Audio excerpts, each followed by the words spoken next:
EMC Shalom Internacional, impactando las naciones con las raíces hebreas. A continuación, el pastor Diego Higuita.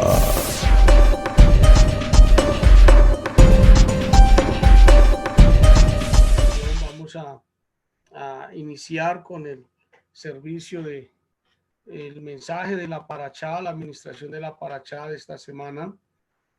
Una Parashá, pues, como hablaba al comienzo, que lleva varios temas muy importantes, pero pues voy a enfocarla precisamente por el espíritu que yo veo que se va moviendo. Me he sentado a analizar lo que está pasando con cada parashá, y veo que año tras año el ambiente se va moviendo acorde a cada parashá. Y hemos pasado por una serie de parashás donde han venido sucediendo muchas cosas al pueblo. Y esta parashá Pinhas, pues prácticamente es la parashá donde como que se pone fin a una serie de situaciones y el Eterno establece un pacto de Shalom. Nuevamente, saludo a todos los hermanos en el nombre de Yeshua HaMashiach.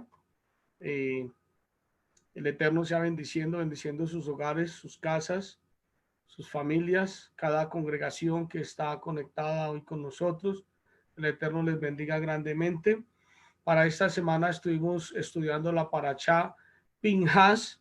Esta parashá se encuentra en el libro de Números, la forma como se le conoce tradicionalmente en castellano, en las traducciones al castellano, Números, pero que sabemos que en hebreo es Bemidbar, que quiere decir en el desierto. Y pues lo que hemos podido notar es que durante el transcurso de esta parashá, el mundo ha estado pasando por un desierto, y nos estamos aproximando a la finalización de esta parashá. Nos quedan 2 parashá más para terminar, y son las parashá donde vemos la muerte de Moshe y ya pues el pueblo organizando la entrada a la tierra prometida y la repartición de lo que son las tierras. Entonces empezamos a mirar un poco todo esto cuando el pueblo se aproxima a Jericó, rumbo a cruzar nuevamente el Mar Rojo y a prepararse para entrar a Jericó. Estas 2 últimas parashá tienen que ver con eso, las que continúan. Pero Pinhas marca como un punto de diferencia. Yo diría que pone una estaca clavada en el suelo para cambiar un ambiente espiritual que se venía moviendo muy tenso con el pueblo durante el transcurso en el desierto. Entonces les decía, está en Bemidbar, Números 25, desde el versículo 10 y va hasta el capítulo 30, el versículo número 1. Esta mañana los hermanos expositores de la Salillá, cada uno expuso una de las parashá, así que en enseñanza aliyá ya las cubrimos todas. Y también pues ya estuvimos, se estuvo ministrando el Haftará. El Haftará, aquí no podemos pasar por alto el Haftará, el Shabbat, en una parashá. Se estuvo ministrando el Haftará en Primera de Reyes 18, del 46 y 19 al 21. Y también se estuvo ministrando sobre el Brit Hadashah, porque como creyentes en Yeshua, pues tenemos que ver toda esta relación de la parashá en el Brit Hadashah. Entonces, en los conocido, mal llamado Nuevo Testamento, porque así le conocen muchas personas, en el Nuevo Testamento, Brit Hadashah, pacto renovado, y también allí estuvimos mirando, hay una serie de citas bíblicas que comprendían en esta parashá, allí en el Brit Hadashah, Mateo 26, del 1 al 30, Marcos 14, del 1 al 26, Lucas 22, del 1 al 20, Juan capítulo 2, versículo del 13 al 22, y capítulo 15, del 1 y 17 hasta el 26. Estas fueron las citas que comprendían esta parashá que estuvimos estudiando esta semana, la parashá Pinhas. Parashá Pinhas. Se escribe Pinhas. Esta parashá, pues, bien interesante.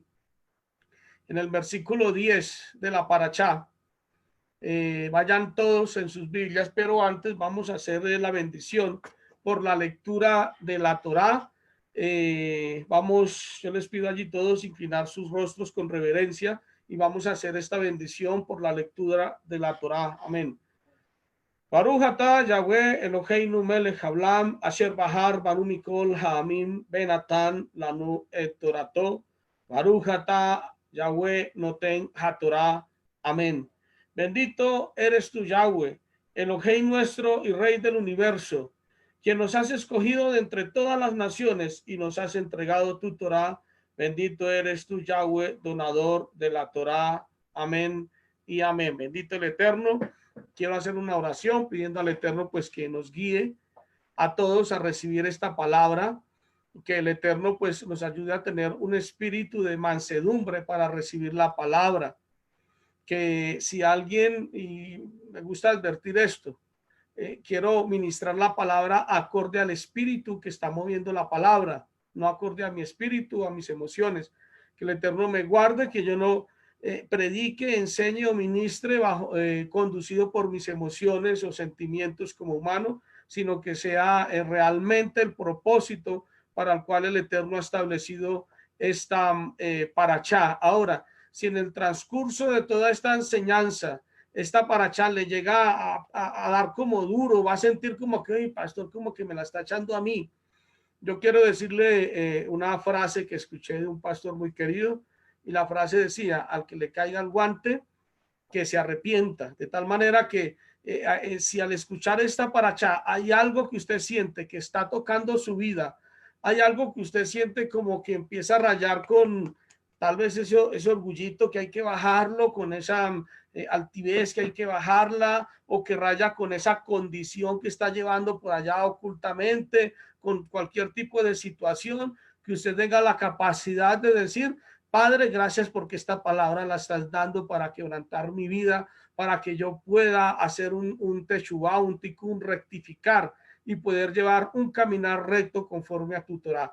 Bendito y poderoso Elohim, soberano Rey de Israel, en este momento nos disponemos, Padre, a estudiar tu bendita Torah. Rey soberano, a ministrar esta palabra. Te pido de antemano que seas usando mis labios para que tú hables a este pueblo.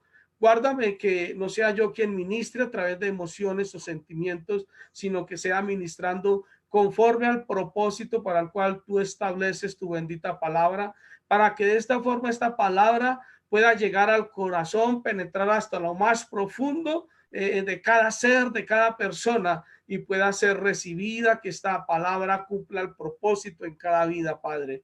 Que cada persona pueda recibir la palabra con humildad, con mansedumbre, de tal forma que pueda permitir que la palabra cumpla el efecto en su vida, como está escrito en el Salmo 19, la Torá de Yud-Hei Vav-Hei de Yahweh transforma la vida, Padre. Que esta Torá, que esta palabra transforme vidas en esta tarde, en este momento de Havdalah, en el nombre de Yeshua HaMashiach. Amén y amén. Baruch Hashem. Entonces, está escrito en Números, capítulo número 25, versículo 10. Dice, vamos a mirar hasta el 12. No quiero que todos allí en sus casas abran, busquen sus Biblias y las tengan listas, y abran y sigan los textos que vamos a estar citando, y puedan pues ustedes mismos corroborar lo que estamos enseñando. Que no nos vayamos a pensar, es que el pastor dijo, si no podamos decir la escritura, la palabra, el Eterno habla, el Eterno dijo. Entonces dice Números, capítulo número 10, capítulo número 25, versículo 10, dice: entonces Yud-Hei Vav-Hei, Yahweh, habló a Moisés diciendo: Pinhas, hijo de Elazar, hijo de Aarón, el sacerdote, ha desviado mi furor sobre los hijos de Israel al mostrar su celo por mí en medio de ellos, por lo cual yo no he consumido en mi celo a los hijos de Israel. Por tanto, anuncia: he aquí yo establezco un pacto de paz, un pacto de shalom con él. que constituirá para él y su descendencia después de él el pacto del sacerdocio perpetuo, recompensa por haberse mostrado celoso por su Elohim, por su Dios, y haber hecho expiación por los hijos de Israel. Bendito el Eterno. Bien, antes de poder ministrar esto, hay que aplicar un principio de estudio. ¿Por qué quiero aplicar este principio?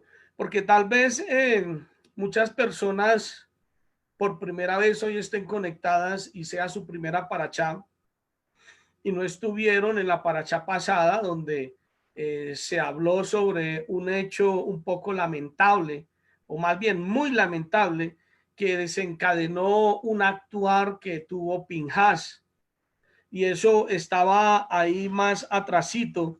Vayan todos un poquito más atrás en el capítulo 25. Y quiero citar porque es que este capítulo 25 cierra estos primeros 9 versículos del capítulo 25, cerraban la parachá pasada, la parachá de Bilam.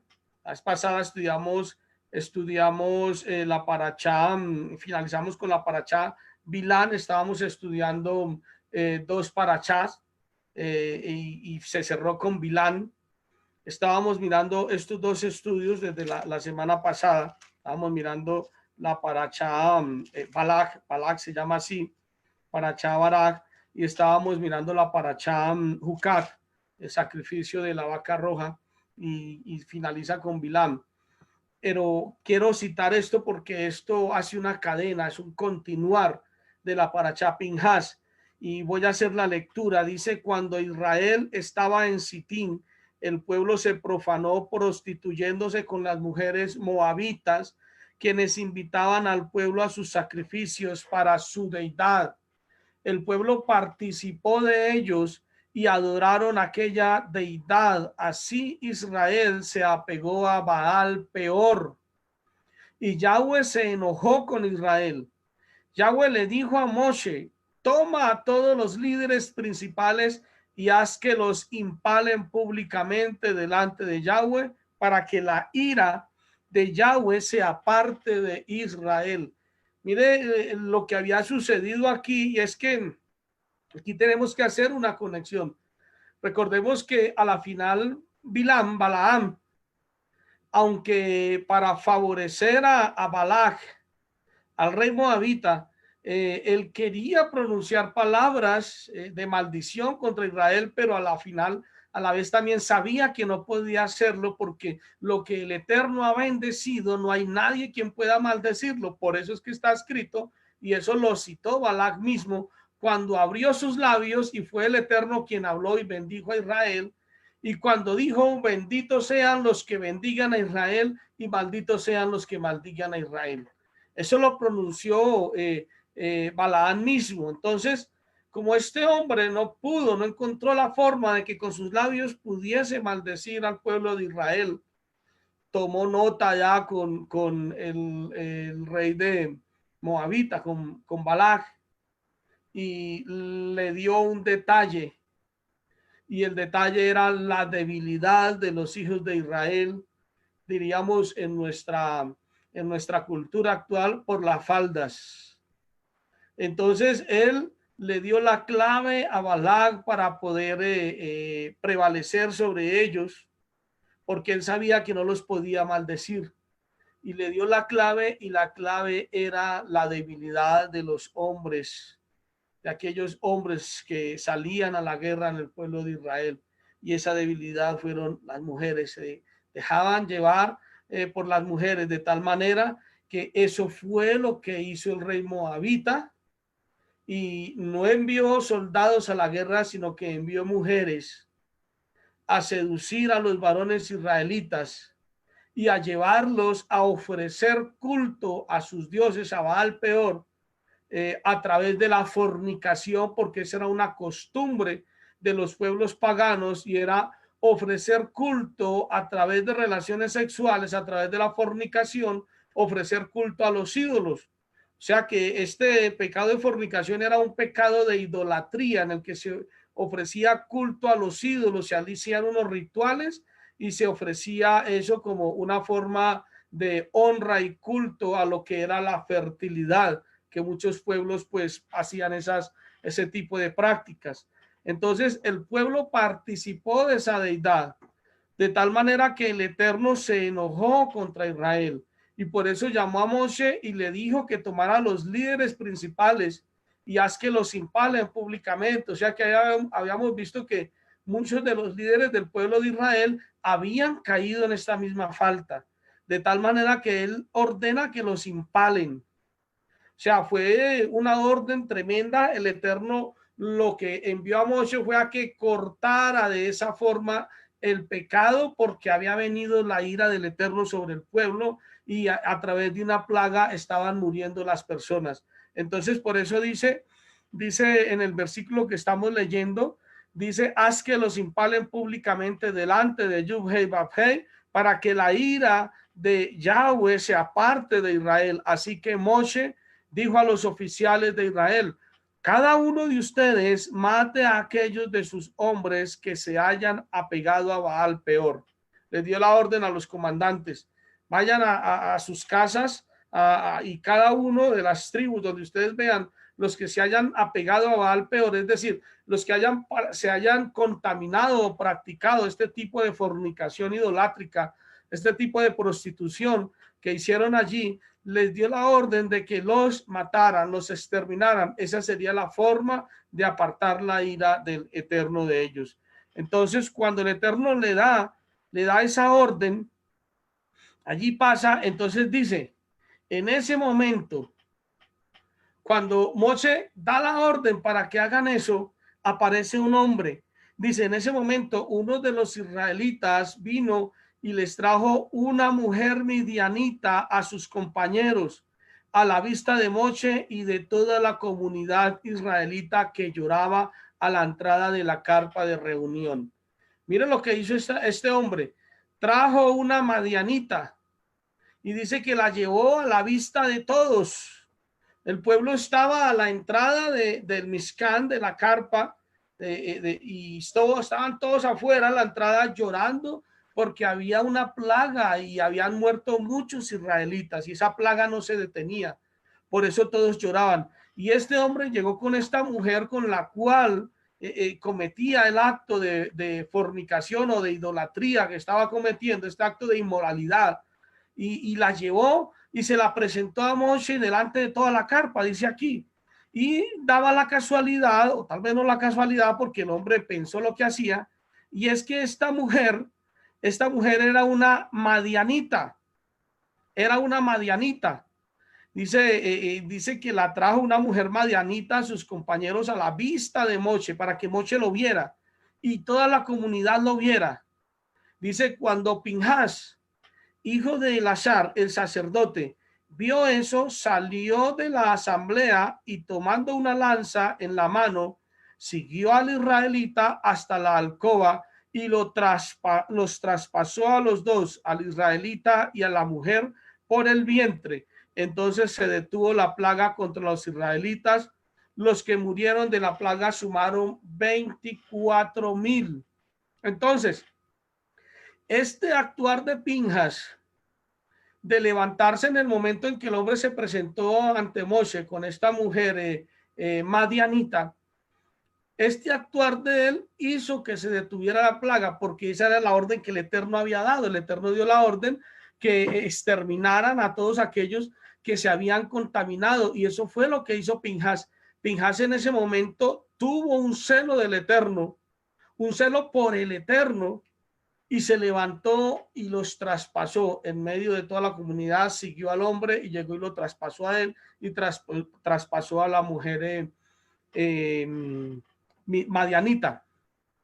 Y entonces esto fue lo que generó y lo que nos da la entrada a esta parashá Pinhas desde el versículo 10. Entonces ahora sí continuamos a donde leímos ahorita, y ahí entonces ya podemos ver que este pacto que el Eterno está haciendo con Pinhas es debido a este momento, a esta reacción de celo por el Eterno que tuvo Pinhas y a este actuar. Procedió a exterminar la maldad, el pecado del pueblo de Israel. Entonces, Pinhas era hijo de Eleazar, sacerdote, hijo de Aarón. O sea que Pinhas, si uno lo mira así por encimita, Pinhas debía ser un sacerdote porque era un descendiente de Aarón, pero resulta que él no era sacerdote. ¿Por qué no era sacerdote? Porque él no había sido ungido como sacerdote, ya que los que fueron ungidos, fueron los hijos de Aarón y escogida su descendencia que les naciera después de haber sido ungidos. Pinhas era nieto, pero cuando fueron ungidos los hijos de Aarón, ya Pinhas había nacido. De tal manera que heredaron ese sacerdocio los hijos que nacieron después de haber sido ungidos. Por eso Pinhas no era visto ni había sido ungido como sacerdote. Entonces, de ahí que esa era la situación de Pinhas. Entonces, de ahí ya empezamos a observar por qué el Eterno hace este pacto. Dice, pero este acto que hizo con él, el cual expresó un celo sincero por el Eterno, fue recompensado con un pacto de Shalom, marcado como pacto de sacerdocio perpetuo. Este pacto de Shalom que hizo como el Eterno con Pinhas fue marcado como un pacto de sacerdocio perpetuo. O sea, que este hombre, quien no pertenecía a la familia sacerdotal, por haber nacido antes de haber sido ungidos, ahora el Eterno le daba la posibilidad de que fuera sacerdote él y toda su generación, toda su descendencia, perpetuamente también fueran sacerdotes. Este fue el pacto que hizo el Eterno con Pinhas. Ese fue el pacto. Este suceso que podemos notar pone fin a una serie de situaciones que pasaron después de salir del monte Sinaí. Yo hace un tiempito estaba dando una enseñanza a la congregación acerca de la problemática del pueblo de Israel cuando salió del monte Sinaí. ¿Por qué? Porque salieron del monte de Sinaí y en lugar de tener un crecer, ya que habían recibido la luz de la Torá, la Torá los había iluminado, habían recibido la instrucción y lo que tenían era que salir a practicarla para seguir elevándose en cuanto a la presencia del Eterno. Lo que hicieron ellos fue descender. Una de las problemáticas que generalmente enfrentan las comunidades y que quisiéramos que esto no nos pasara. Quisiéramos que en el caminar de la familia israelita, aún de los que estamos retornando, todos quisiéramos que todo fuera de esa forma, que llegamos a Shavuot y vamos a seguir creciendo, porque lo que viene luego es la celebración de Yom Teruah, y proféticamente la celebración de Yom Teruah pues nos está anunciando ese momento en que Yeshua retornará. Entonces, para yo estar preparado en ese momento en que Yeshua retornará, debo tener mi lámpara llena de aceite. Mi lámpara debe estar llena de aceite, porque muchos estarán esperando ese momento en que glorioso, en que el Mesías venga, y van a tener una lámpara, pero desocupada. ¿Por qué? Porque pasó la misma situación que el pueblo de Israel después de que salió del Sinaí. No se dedicó a practicar la Torá, sino que más bien se dedicaron a otras cosas, se dedicaron a apartarse del Eterno y a hacer todo lo contrario a lo que la Torá enseñaba, a lo que la Torá decía. Y desafortunadamente, cuando empezamos a mirar el nivel de las parachá, el nivel de estudio y todo lo que estamos llevando, nos damos cuenta que lastimosamente, aún en estos tiempos sigue pasando lo mismo que en los tiempos de Moshe después de que bajaron del Sinaí. Empezamos a notar que el pueblo empieza a tener una decaída en su nivel espiritual. ¿Por qué? Porque empiezan a alejarse de la sinceridad delante del Eterno, empiezan a alejarse de la emuná, de la fidelidad, de la Torá, y empiezan a meterse en muchas cosas que empiezan a destruir, como la murmuración, como el lashon hará, como las rebeliones, y todo esto es lo que viene mostrando esta parashá. Entonces, teniendo en cuenta todo esto, quería hacer aquí un detalle, mostrar lo que pasó, todo ese movimiento del pueblo de Israel después de que ya descendieron de la montaña de Sinaí y emprendieron camino. Entonces, los que murieron a causa de las ansias desenfrenadas de comer en Kibrot Hatawa, eso está en Números 11 del 33 al 34. Eso fue una de las cosas de esta sincronización de la parashá que vinieron pasando. Muchos murieron por ansias desenfrenadas de comer, y fue ese momento en el que ellos anhelaban la comida que tenían en Egipto, cuando el Eterno les envió las codornices, y dice en la escritura que ellos comieron de una forma horrible y no habían acabado cuando vino una plaga sobre ellos y murieron muchos. Luego vino el lachón hará cometido por Miriam y Aarón. Vemos que luego vemos este desenlace. Claro, aquí no murieron muchos, pero sí se marcó un punto importante en ese caminar, y era que el Eterno llamaba a que nos cuidáramos del lachón hará. En este caso aquí Miriam había hecho lachón hará contra Moshe, Miriam y Aarón, y sobre ella vino Saraat, pero el Eterno estableció su misericordia porque Moshe clamó y ella fue perdonada, pero tuvimos pues ese evento.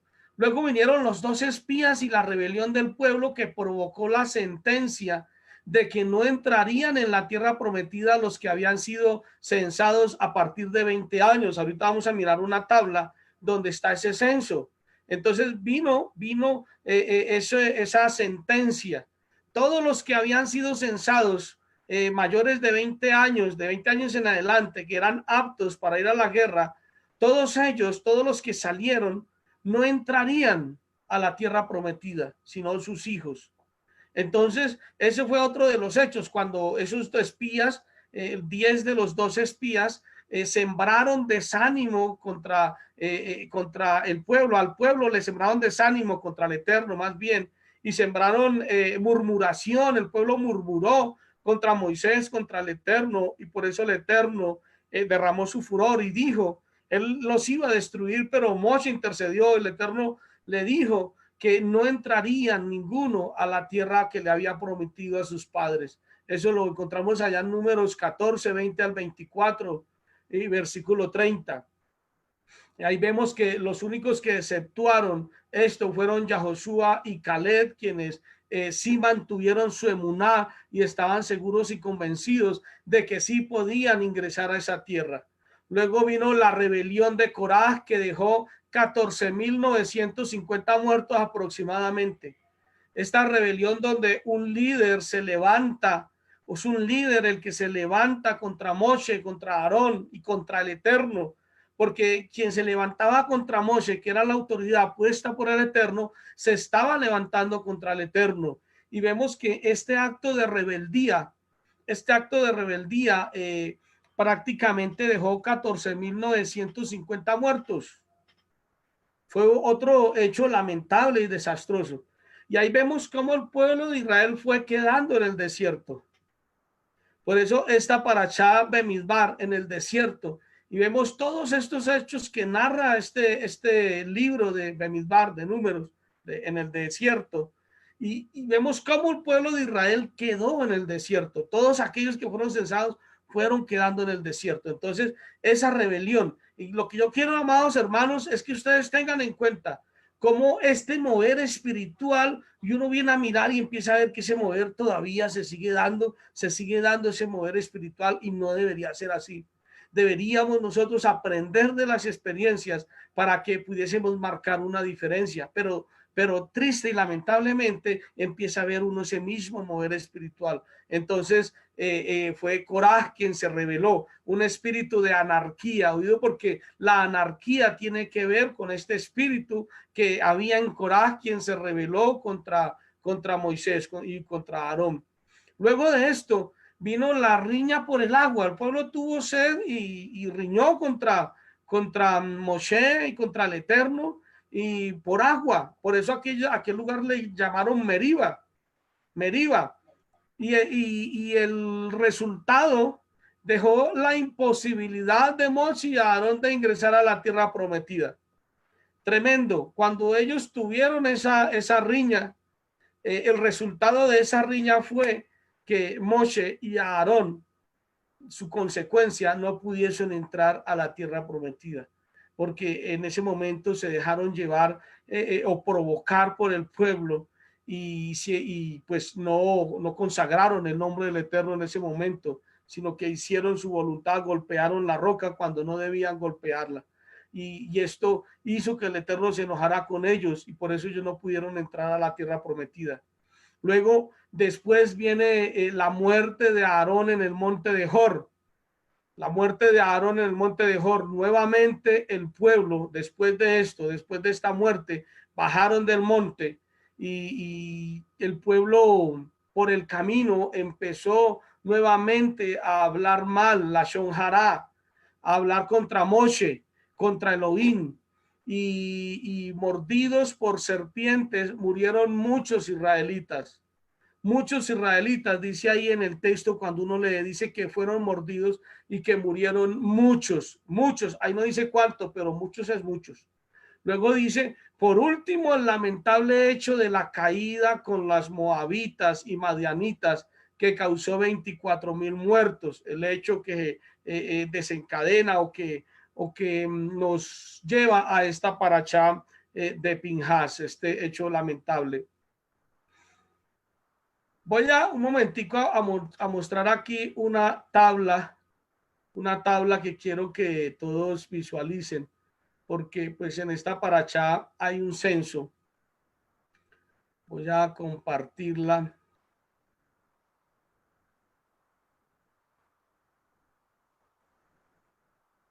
Bueno.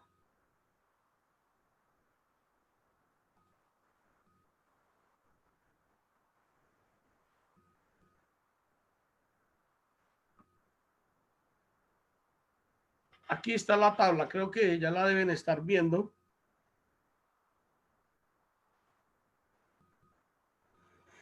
Esta tabla me puse a mirar pues los dos censos y estaba haciendo una comparación, ya que el hombre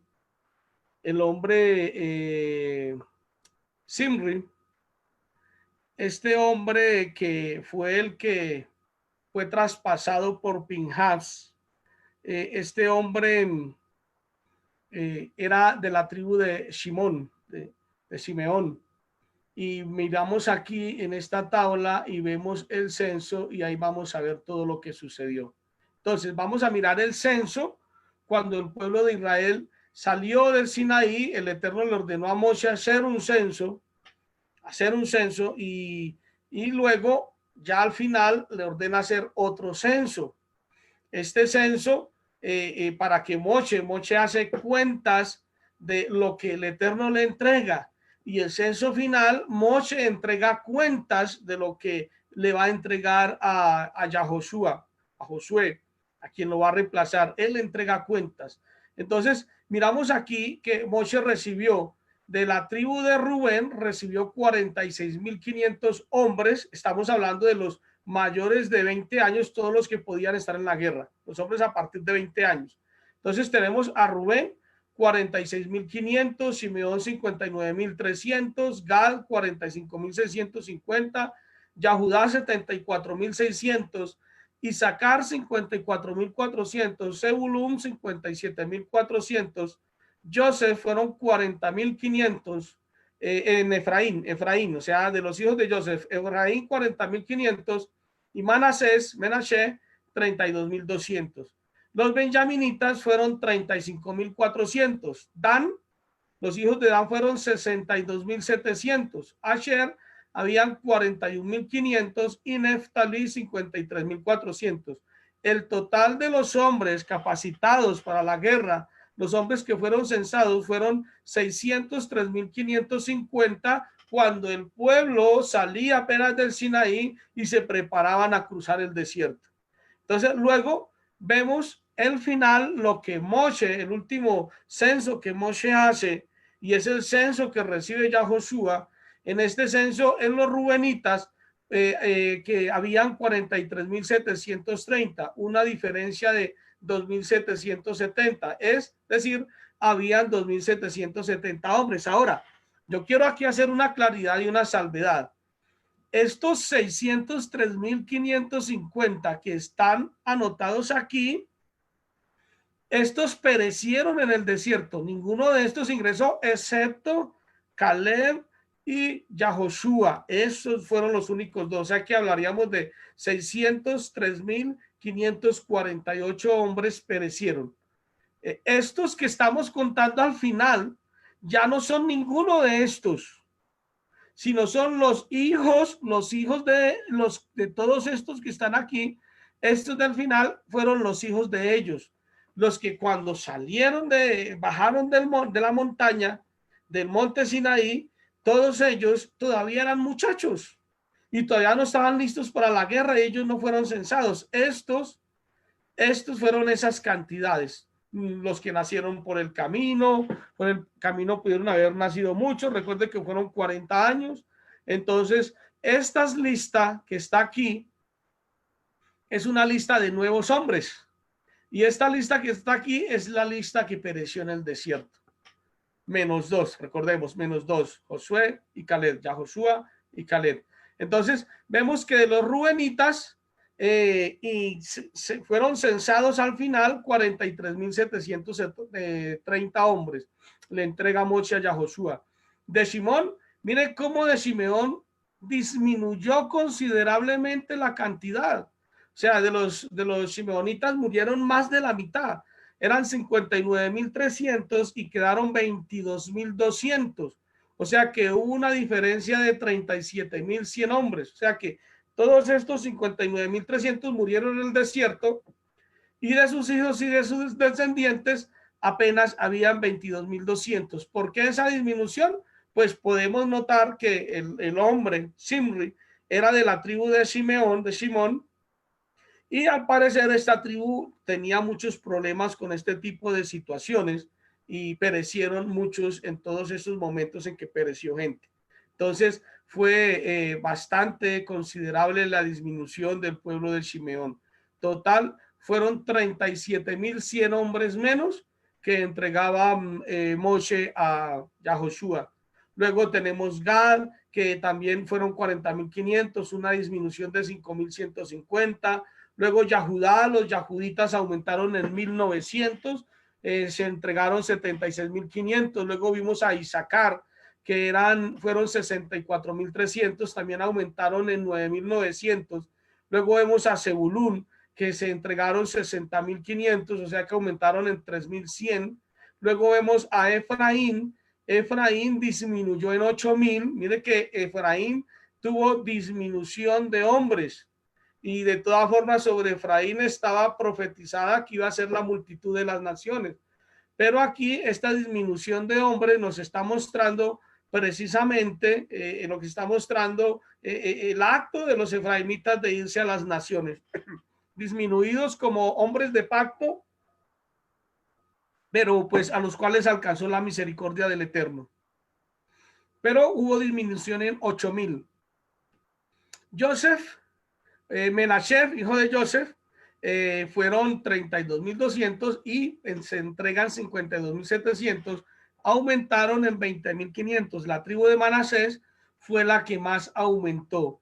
Luego vemos a Benjamín, que aumentaron en 10.200, fueron 45.600.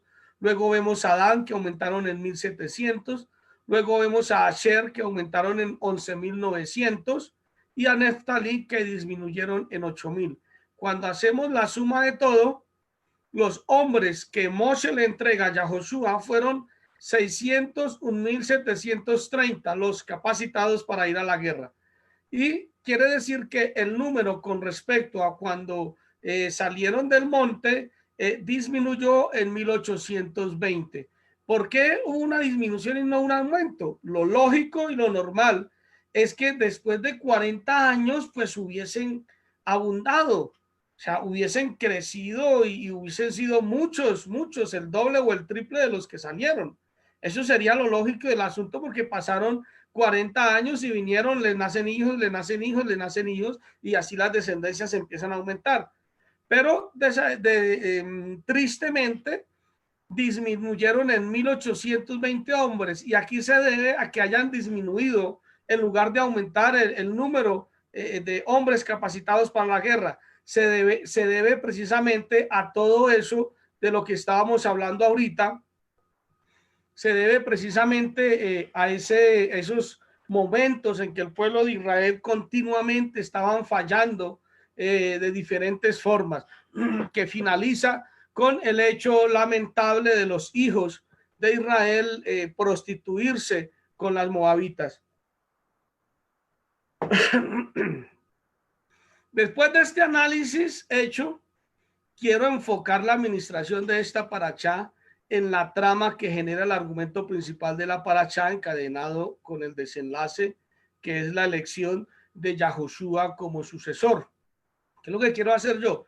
Porque cité toda esta parte. Primero, este censo, para que tengamos en cuenta cómo un pueblo que debió haber crecido en hombres preparados para la guerra disminuyó debido al pecado continuo que hubo en el pueblo. Eso hizo que no creciera, disminuyó eso, y esto fue generado por toda la rebeldía, por todo el pecado del pueblo. Ahora, todos estos datos, si se escribieron para que nosotros los viéramos, es porque el Eterno tiene un propósito con nosotros. Él quiere enseñarnos algo y quiere que aprendamos para que no caigamos en el mismo problema. Entonces, por eso quiero enfocarme en toda esa trama, en todo ese que ocasiona ese desenlace en toda esta parashá. El motivo por el cual Pinhas actuó de la manera como él actuó era reconocido por el pueblo como el celo por Elohim, el celo por el Eterno. Así se le reconocía. Quienes celan el olor del Eterno se hacen cargo de él. Así dicen los sabios que había una alajá. Quienes celan el honor del Eterno se hacen cargo de él, del pecador causante de la deshonra. Según los sabios, existía una alajá que decía esto, y el único en ese momento con el celo verdadero por el honor del Eterno fue Pinhas. Por eso él mismo ejecutó la pena y no fue juzgado por ello. Por el contrario, su acto detuvo la plaga y el Eterno estableció su pacto de Shalom con él por medio de otorgarle sacerdocio eterno. Yo quiero ir por un momento a Judas. Vayan en sus Biblias a Judas, versículo 11, allá en el Brit Hadashah, en el pacto renovado. Judas capítulo, versículo número 11, perdón, recordemos que Judas solo tiene un capítulo. Entonces vamos al versículo número 11, porque a través de lo que dice aquí, vamos a tener como entrada a un tema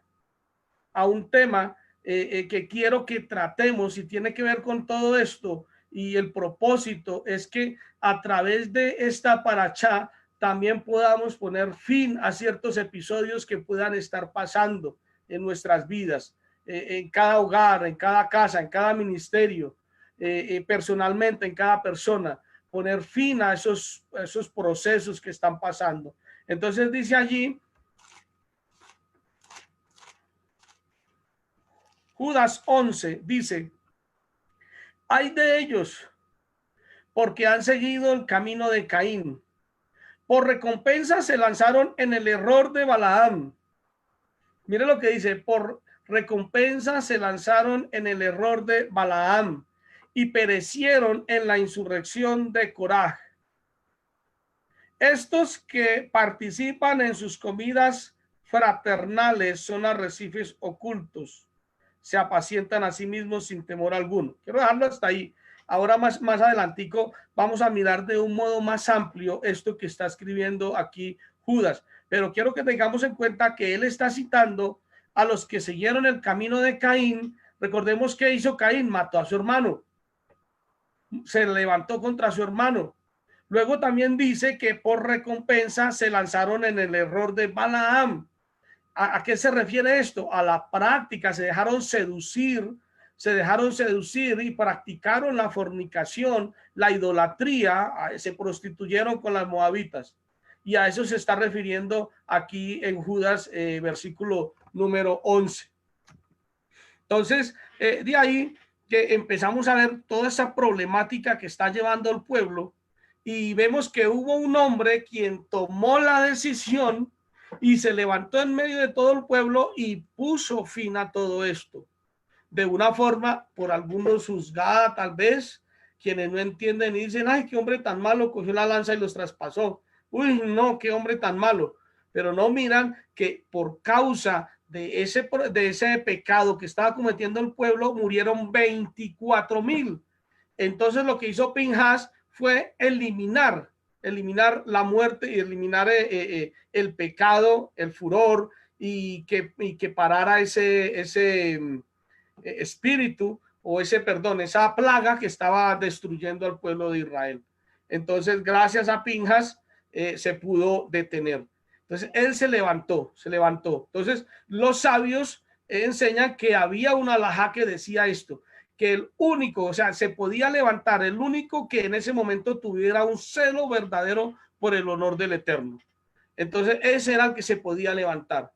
Entonces, vamos a mirar en la escritura otro caso donde un hombre se levanta con ese mismo celo por el Eterno y aplica la misma regla que dice aquí. Y eso estaba en la Haftará que leímos para el día de hoy. Eso está en Primera de Reyes. Vamos todos a Primera de Reyes. Y vamos a mirar a este otro hombre, quien también tuvo celo por el Eterno y actuó de la misma forma que actuó Pinhas. Primera de Reyes 19, versículo 13 y 14. Dice la escritura: cuando Eliyahu lo oyó, se cubrió la cara con su manto y salió y se quedó de pie a la entrada de la cueva. Entonces una voz se dirigió a él y le preguntó: ¿qué haces aquí, Eliyahu? Él respondió: me ha movido un celo por Yahweh, el Elohim de los ejércitos, porque los hijos de Israel han abandonado tu alianza, han derribado tus altares y han matado a espada a tus profetas. Yo solo he quedado y me buscan para quitarme la vida. ¿Qué fue lo que dijo ahí en ese momento el profeta? Me ha movido un celo. Y recuerde que cuando miramos lo que sucedió fue que el profeta llevó y degolló a todos los profetas de Baal, contra los que había tenido que enfrentarse, y él los degolló a todos. Un aproximado de 400 profetas que llevó allí, degolló. Pudo haber sido muchos más. El hecho es que la escritura nos habla de estos hombres que eran profetas de Baal, y él los degolla por ese celo por el Eterno. Cualquiera se pararía y diría: pero qué hombre tan sanguinario, mató a 400 hombres. Pero eran 400 hombres que acostumbraban a desviar al pueblo de Israel hacia la idolatría y a ofrecer sacrificios y culto a este tipo de deidades paganas. Recordemos que aún ese tipo de deidades, los pueblos paganos ofrecían sacrificios de sus propios hijos. Y desafortunadamente el pueblo de Israel había caído en todo esto. Se levantó el profeta Elías, se levanta, y también con ese celo que caracterizó a Pinhas, también fue y degolló a todos estos profetas. Aquí el hecho pues es también lamentable, porque el pueblo no se apartó, sino que siguió, a pesar de haber visto esto, siguió en su camino de error, ofreciendo culto a los Baales. Entonces, vemos cómo aquí hay otro hombre que actúa de esa misma forma. Entonces, vamos a continuar mirando un poquito la situación allá que pasó en el texto que estábamos leyendo. Vemos allí dos tipos de transgresión en el momento en que Pinhas se levanta y traspasa a Zimri y a la mujer. Allí se cometieron dos tipos de transgresión. Oído, porque quiero que presten atención a esto, porque siempre nos hemos enfocado únicamente en el pecado que cometieron de idolatría y de fornicación al prostituirse con las mujeres moabitas. Pero en el momento en que Zimri actúa de esta forma, allí hubo otro acto que provoca ese celo en Pinhas, y motivo por el cual él actúa inmediatamente y los cruza con su lanza. Entonces, eso es lo que quiero que miremos. Entonces, dos tipos de transgresión. La primera, el acto de los hijos de Israel al prostituirse con las moabitas, es decir, la fornicación con el ritual de idolatría que ofrecían a Baal Peor. Segundo, notamos un acto de desobediencia y rebelión contra Moshe, quien era autoridad. ¿Quién cometió ese acto? Simri. El acto de traer al frente de Moshe y de la comunidad israelita que lloraba por la plaga que devastaba al pueblo, a esta mujer que se llamaba Cosbi. Cosbi era hija de uno de los principales capitanes de los madianitas. Entonces, oído, porque aquí vamos a pensar un poquito. Cosbi no era cualquier mujer por ahí, cualquiera, era una hija de uno de los principales príncipes. Dicen los sabios que era el principal en ese tiempo, o sea que reinaba sobre otros reyes que conformaban a el pueblo de los madianitas. Y Cosbi era hija de él, de tal manera que Simri estaba cometiendo un acto intencional para tratar de provocar a Moshe. Entonces, ¿qué era lo que él estaba haciendo? Entonces, Simri trae al frente de Moshe y de la comunidad israelita que estaban llorando a la mujer Cosbi. Este acto que él hizo fue un acto desafiante contra Moshe, ya que era midianita, como lo era la esposa de Moshe. Recordemos que la esposa de Moshe era una mujer midianita y que su suegro, aún su suegro, fue un sacerdote y un hombre muy importante entre los madianitas. Entonces, ¿qué fue lo que hizo él? Traer esta mujer al frente, buscando tal vez la forma de recriminar o de hacer sentir mal a Moshe para que no ejecutara el veredicto que le había dado el Eterno para que ejecutara. Es decir, quiso tal vez restarle autoridad a Moshe para que no se ejecutara la muerte contra todos los capitanes. Eso fue un acto de rebeldía que cometió Simri contra Moshe, llevarle a esta mujer madianita. Intentó detener ese veredicto, pero quien había enviado, ordenado ese veredicto era Yahweh mismo. Él le había dado la orden a Moshe de impalar a los líderes que cayeron en este pecado. Y había dicho que los oficiales mataran a todos los que se contaminaron. Ahorita lo estábamos leyendo. Esta rebelión de Simri contra Moshe fue considerada por Pinjas como una rebelión misma contra el Eterno. Y por eso él actuó con celo. O sea que cuando Pinjas actúa, no solo lo hace por los actos que se estaban cometiendo, sino al ver la forma desafiante como quiere poner o menospreciar la autoridad de Moshe trayéndole a esa mujer midianita. Un acto de rebeldía contra el líder. La rebelión contra una autoridad trae consecuencias lamentables. Oído con esto. La rebelión contra una autoridad que ha puesto el Eterno trae consecuencias lamentables. Recordemos que había sido Balaán quien aconsejó al rey moabita a seducir a los israelitas y conducirlos a la idolatría. La escritura en el Brit Hadashah cita estos casos como ejemplos para corregirnos y advertirnos para no caer en estos mismos tipos de problemas. O sea, el Eterno no dice por qué se escribió y por qué se hizo todo esto.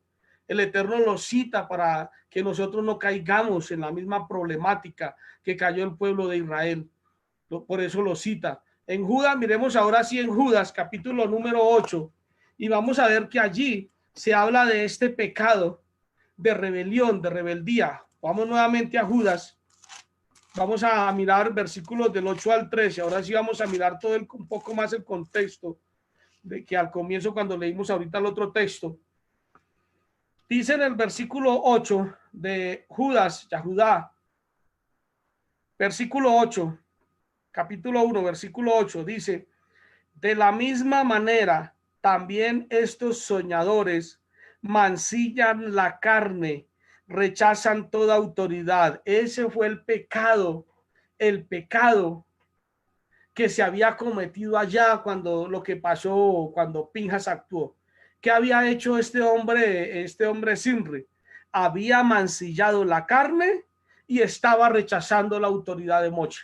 Dos actos que se unieron e hicieron que el celo en Pinjas se moviera y los traspasara. Entonces vuelvo y les leo el texto para que lo tengan en cuenta. No lo estoy diciendo yo, lo dice la escritura. De la misma manera, también estos soñadores mancillan la carne, rechazando toda autoridad y maldicen las potestades superiores. Pero ni aun Mijael, el príncipe de los mensajeros, cuando contendía disputando con el acusador sobre el cuerpo de Moche, se atrevió a pronunciar un juicio de maldición contra él, sino que dijo: Yahweh te reprenda. Pero estos maldicen lo que no conocen, y en lo que por instinto comprenden, se corrompen como animales irracionales. Tremendo, porque está hablando aquí y todo lo que él está citando está refiriéndose un poco a lo que sucedió allá, pero lo estaba trayendo al tiempo presente. Estaba refiriendo a todo eso y lo trae al tiempo presente, todo lo sucedido, todo lo que había pasado con el pueblo de Israel.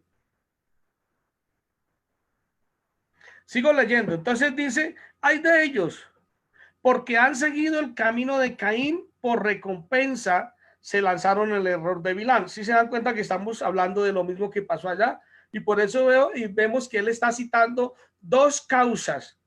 No solo el corromperse o mancillarse en la carne, sino que además está citando el rechazo a la autoridad. Yo digo porque quiero enfocarme mucho en esta problemática del rechazo a la autoridad, porque eso fue lo que hizo Zimri, y él lo está citando aquí Judas. Entonces dice, ay de ellos, porque han seguido el camino de Caín, por recompensa se lanzaron en el error de Balaán y perecieron en la insurrección de Coraj. En la insurrección, ve que nuevamente cita lo que es la rebelión contra las autoridades que el Eterno ha puesto. Dice: estos que practican en sus comidas, y oído, porque ahorita cuando hablemos de algo, ustedes van a entender por qué estamos citando eso. Estos que practican en sus comidas fraternales son arrecifes ocultos, se apacientan, estos que participan en sus comidas fraternales son arrecifes ocultos, se apacientan a sí mismos sin temor alguno. Son nubes sin agua llevadas de acá para allá por el viento. Miren lo que está diciendo. Uno, está citando a los que participan en unas comidas, y ahorita vamos a mirar por qué estoy leyendo esto y por qué les estoy diciendo que pongan atención a esto que dice de que participan en comidas, porque dice que estos que practican esto son llevados como nubes. Son llevados como nubes, dice él, como nubes sin agua, llevadas de acá para allá por los vientos. Cuando uno mira de observar el cielo, una nube que no tiene agua se mueve, toma una figura, toma otra, y es movida por los vientos. Y dice que así son ellos.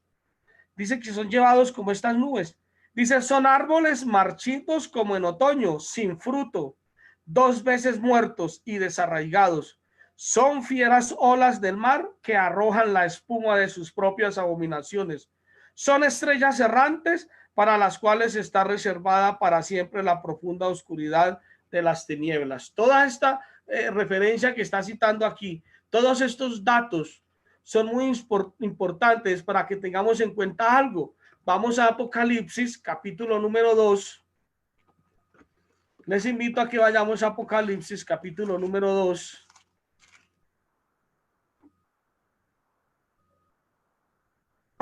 Primero el versículo 6. Dice, es una palabra dada a la congregación de Éfeso. Dice: pero tienes esto,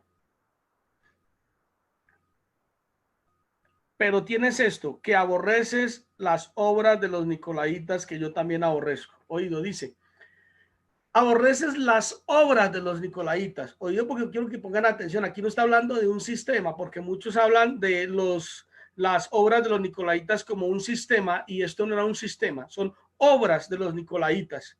Por eso aquí se mencionan como obras, y ya vamos a mirar a qué se refiere. En el versículos 14 y 15 dice: sin embargo, tengo unas pocas cosas contra ti, que tienes ahí algunos que se aferran a las enseñanzas de Bilán, a la enseñanza de Bilán. ¿Cuál era la enseñanza de Bilán? ¿Qué era lo que Balaán enseñaba? Pues lo que Balaam enseñó a Balac fue a poner tropiezo a los hijos de Israel. Por eso aquí lo cita, que enseña a Balac a poner tropiezo delante de los hijos de Israel. Mire de lo que se trata, de lo que se trata. O sea, no solo hablamos ya de la prostitución que hubo allá con todo eso, sino que también habla de comidas. Entonces dice, a poner tropiezo delante de los hijos de Israel, a comer de lo sacrificado a los ídolos y a cometer fornicación. Mire, dos cosas. A comer de lo sacrificado a los ídolos y a cometer fornicación. Son dos cosas. O sea que también aquí ya se menciona comer de lo sacrificado a los ídolos. Recuerden que ahorita en Judas estábamos leyendo aquí donde dice, estos que participan en sus comidas fraternales son arrecifes ocultos, se apacientan a sí mismos sin temor alguno, son nubes sin agua llevadas de acá para allá. Está citando un poquito a los que practicaban las obras de los nicolaitas. Judas no los menciona, pero está haciendo referencia a este tipo de obras que se mencionan aquí, como lo que era las enseñanzas de Balaam y como lo que era las doctrinas o las prácticas, las obras de los nicolaitas. Entonces dice, asimismo tú también tienes a los que se aferran a las enseñanzas de los nicolaitas. Entonces los que se aferran, se acogen a esas enseñanzas. Ahora, ¿cuáles eran las enseñanzas de los nicolaitas? Algunos dicen que las enseñanzas de los nicolaitas tenían que ver con el establecimiento de autoridades. El establecimiento de autoridades. Entonces dicen que por eso fue que la Iglesia Católica estableció los papas y todo eso, porque era la doctrina de los nicolaitas y que esa era la doctrina que rechazaba el Eterno. Pero realmente no tiene contexto. Ahora, el catolicismo estableció el papa, estableció obispos, estableció toda esa cadena jerárquica. ¿Qué fue lo que hizo el catolicismo? Tratar de copiar un poco cómo funcionaba el judaísmo o cómo, que era lo que había en el primer siglo. Cómo de donde extrajeron todo, cómo funcionaba, porque recordemos que el Eterno había establecido para Moshe que hubiese un Sanedrín, o sea, había una cabeza mayor que era Moshe. Entonces fue lo que hizo el catolicismo, establecer a uno que le llamaron sumo pontífice. Recuerde que existía un sumo sacerdote, entonces, y luego estaba todo el Sanedrín y cada uno en su orden tenía un rango de autoridad. Así funcionaba el Sanedrín. ¿Qué fue lo que hizo el catolicismo? Tratar de imitar todo eso, pero obviamente desviado de los parámetros bíblicos y más llevado por parámetros del paganismo, la mezcla que hubo en todos esos que fueron llevados por Constantino. Entonces, de ahí que lo que dicen que la doctrina de los nicolaitas era ese sistema, dicen que era el sistema donde hay una autoridad y el otro, y señalan lo del triángulo y todas estas cosas, pero realmente, amados hermanos, no tenía que ver con eso, porque el sistema, y lo voy a mencionar como sistema, porque el sistema es algo que está organizado y ordenado. Y la palabra dice que nuestro Elohim es un Elohim de orden. Cuando mencionamos la palabra sistema se refiere a orden. Algo que funciona sistematizado es algo que funciona en orden. Entonces es algo que está coordinado para que funcione. Eso es un sistema.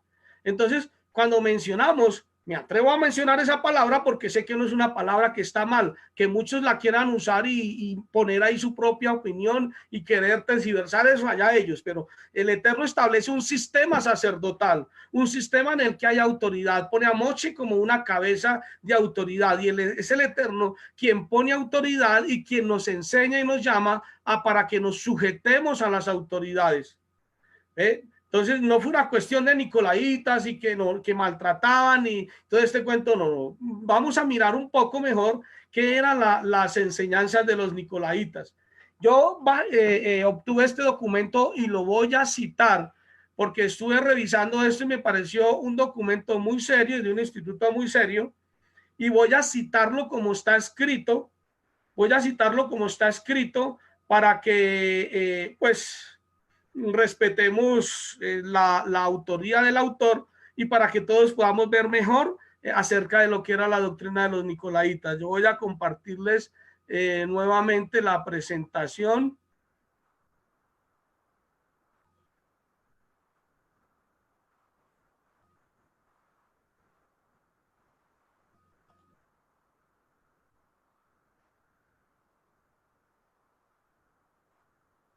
Bueno, vamos a mirar aquí. Aquí dicen, ahí lo pongo para que ustedes puedan leer y está el link. Esto es un estudio hecho por Israel Institute, lo voy a leer como está, Israel Institute of Biblical Studies. Así se llama el instituto en Israel. Dice, ¿quiénes fueron los nicolaitas? ¿Por qué cito yo este texto? Porque este texto aplica un poco más el concepto hebreo, los hebraísmos, que es algo que debemos de tener en cuenta cuando estudiamos la escritura. Entonces dice, ¿quiénes fueron los nicolaitas y cuál es el origen de esta palabra que encontramos primero en Apocalipsis 2:6 y después se repite en Apocalipsis 2:15? El principal intento tradicional para entender la etimología de esta palabra está ligada con el designado diácono Nicolás en Hechos 6:5. Lo propuesto pareció bien al grupo, por eso eligieron a Esteban, hombre lleno de fe y del Espíritu Santo, con Felipe, Prócoro, Nicanor, Timón, Parmeas y Nicolás, un gentil de Antioquía convertido al judaísmo. Por eso se dice que era un prosélito. Presumiblemente, en una etapa posterior, Nicolás empezó a enseñar lo que eventualmente se definió como las malas obras de los nicolaitas. El asunto es bastante oscuro, o sea que están diciendo que es poco enredado el asunto. Sin embargo, hay otra opción a menudo pasada por alto, sugerida hace muchos años por el gran hebraísta cristiano. Estamos de personas, son cristianos, pero dice cristiano judío, o sea, lo que hoy podríamos llamar, porque esto es una traducción que se hace al español, judío mesiánico. Dice John Lifton, dice, eso nos permite continuar leyendo el libro de Apocalipsis como un exhaustivo documento judío antirromano. Él sugirió que quizás el diácono Nicolás fuese una pista errónea a seguir. O sea que irse por el lado de Nicolás puede estar errado. Dice, en su lugar, que nicolaitas fuese un hebraísmo. En ese caso, algo originalmente dicho en hebreo, pero deletreado en letras griegas. ¿Qué tenía en mente ahora? ¿Por qué él habla de un hebraísmo? Porque la Biblia, el Pacto Renovado, a través de la forma como está escrito, nos muestra todos esos hebraísmos. Puede haber sido traducido al griego, pero en su contexto venía de una cultura hebrea. Entonces dice, ¿qué tenía en mente? Dice, en hebreo, en vez de decir comeremos, el verbo es nojal. Nojal, ustedes ven aquí la palabra nojal escrita en hebreo, nojal. Habría sido empleado. Leemos en Isaías 4:1, donde dice, y las 7 mujeres echaron mano de un hombre diciendo, comeremos, nojal, nuestro pan, y vestiremos nuestros vestidos. Tan solo déjanos llevar tu nombre, quita nuestra afrenta. Si esta palabra hebrea nokal se traduce al griego, la gente puede describirlo como comeremos. O sea que oído, porque ahí estamos hablando de un hebraísmo que luego se traduce al griego. Y desafortunadamente cuando lo traducen al griego se interpreta mal. Pero cuando se toma desde el hebraísmo, quiere decir comeremos. Dice, por una parte, esto es lo que quería decir, su sentimiento, eso es lo que quería decir su sentimiento. Queremos comer el alimento que otros creen que está prohibido, alimento ofrecido a los dioses paganos. Y recordemos que ahorita estábamos mirando que estaba hablando de lo sacrificado a los ídolos, que querían comer de lo sacrificado a los ídolos. Y lo vimos tanto en Apocalipsis como lo vimos en Judas. Entonces, queremos comer el alimento que otros creen que está prohibido, alimento ofrecido a los dioses paganos. Así, y está la palabra escrita en griego, dice ton nicolatón, los nicolaitas. Como grupo, como doctrina, pueden ser el origen del hebreo nojal. Queremos comer, una conexión al contexto de Balaán y Balac, un incidente del libro de Números que se refiere a Apocalipsis 2:13 y 15. ¿Qué es lo que quiero que tengamos en cuenta, pues haciendo esta lectura? Podemos observar cómo en los tiempos del primer siglo persistían los mismos problemas que en los tiempos de Moche: inclinación a la fornicación, sacrificio a los ídolos, rebelión contra las autoridades, entre otras, a pesar de que la escritura nos enseña que todo esto se escribió como ejemplo para nosotros, para que no codiciemos lo malo como lo codiciaron ellos. Hoy seguimos viendo todos estos mismos problemas. Entonces, nuevamente quiero volver a citar estas dos partecitas, porque acabamos de leer lo que era la palabra nocal, comeremos. Y por eso aquí en Apocalipsis se relaciona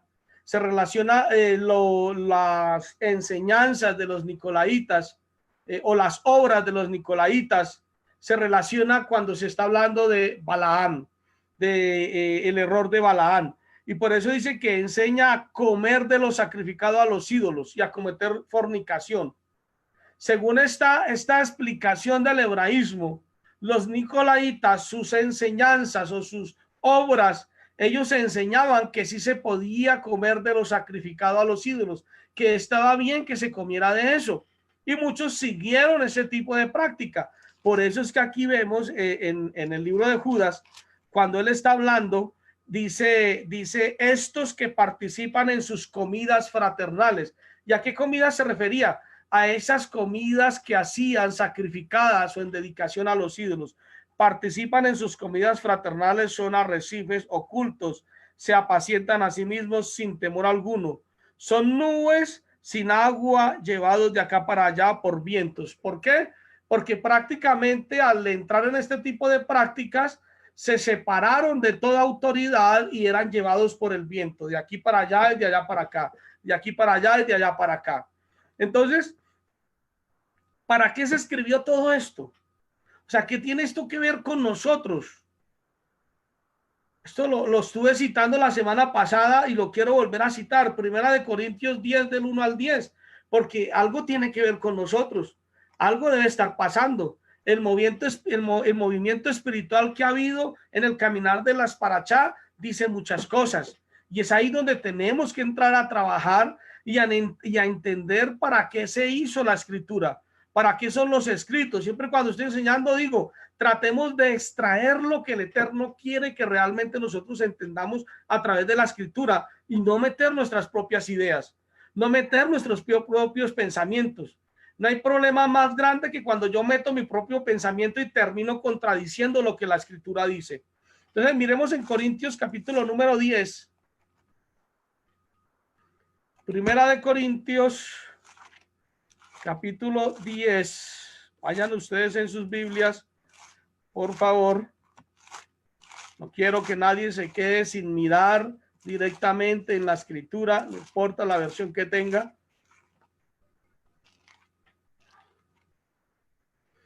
Capítulo 10. Vamos a mirar del versículo 1 al 10, porque aquí se está citando todo eso de lo que hablé al comienzo y de lo que estoy hablando ahorita. Entonces dice, no quiero que ignoren, hermanos, que todos nuestros padres estuvieron bajo la nube y que todos atravesaron el mar.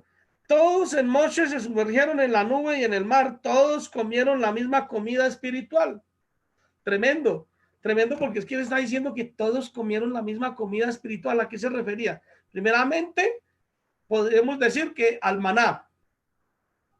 Pero hoy podemos decir, cuando decimos que comemos de la misma comida espiritual, cada vez que hacemos nuestras cenas de Shabbat y también hacemos el Havdalah con el pan, decimos que bendito seas por el pan que descendió del cielo y vino a dar vida. Yeshua es ese pan. Entonces, esa comida espiritual, dice, todos bebieron la misma bebida espiritual, porque bebían de la roca espiritual que los seguía y la roca era el Mashiach. Hay un acto aquí de unicidad. Sin embargo, Elohim no se agradó de la mayoría de ellos, pues quedaron postrados en el desierto. Estas cosas sucedieron. Cuando dice que quedaron postrados en el desierto, ¿por qué Rab Shaul, el apóstol Pablo, cita esto? Porque él lo leyó en la Torá. él había leído en la Torá y él sabía lo que decía en la Torá y se había dado cuenta que muchos habían quedado. Probablemente él también tenía el dato de cuántos fue que murieron y cuántos fue los que luego le entregaron a Yahoshua y todos los que quedaron en el desierto. Y entonces por eso dice aquí que Elohim no se agradó de la mayoría de ellos, pues quedaron postrados en el desierto. Estas cosas sucedieron como ejemplo para nosotros, para que no codiciemos lo malo como lo codiciaron ellos. Miren esto. ¿Para qué sucedió esto? Simplemente para que lo citemos. Ay, qué rico, leímos la parashá y aprendimos que Pinhas traspasó a Simri y a Cosbi y los traspasó y el Eterno hizo un pacto de shalom con él y qué rico, aprendimos historia y nos aumentamos nuestro conocimiento. No, señor. La palabra fue escrita y Pablo aquí nos está diciendo, Rab Shaul nos está diciendo que como ejemplo. Entonces dice que estas cosas sucedieron como ejemplo para nosotros, para que no codiciemos lo malo como lo codiciaron ellos. Entonces, esta palabra, esta parashá y todas estas parashá tienen que producir algo en nuestras vidas. Tienen que producir algo en cada uno de nosotros, porque fue escrita como ejemplo para que nosotros no hagamos lo mismo, no codiciemos lo malo, no como lo codiciaron ellos, para que no nos levantemos contra las autoridades en rebeldía, para que no seamos llevados y seducidos por la fornicación, por lo ofrecido a los ídolos, para que aprendamos a apartarnos verdaderamente como un pueblo kadosh. Dice en el versículo 7, no sean idólatras como algunos de ellos. Empieza a citar cuáles fueron esas malas obras. No sean idólatras como algunos de ellos, según está escrito, se sentó el pueblo a comer. ¿Cómo era la palabra? Nocal. Se sentó el pueblo a beber, nocal, a comer y a beber. Y se levantó para divertirse. Ni practiquemos la fornicación como algunos de ellos la practicaron. O sea que nos está hablando primero de nocal, de que se comieron, fueron idólatras, comieron, lo sacrificaron a los ídolos y luego bebieron y se levantaron y se divirtieron. Luego dice, tampoco practiquemos la fornicación. Recordemos la fornicación, que fue el acto que tuvieron allá con las moabitas. Tampoco practiquemos la fornicación como algunos de ellos la practicaron y en un solo día cayeron 23,000 personas. Ni tentemos a Yahweh como algunos de ellos lo tentaron y perecieron por las serpientes. Todo eso fue lo que citamos al comenzar el estudio. Ni murmuren como algunos de ellos murmuraron y perecieron por el destructor. Cada vez que cuando murmuraron perecían por el destructor. Estas cosas le sucedieron como escarmiento, dice aquí.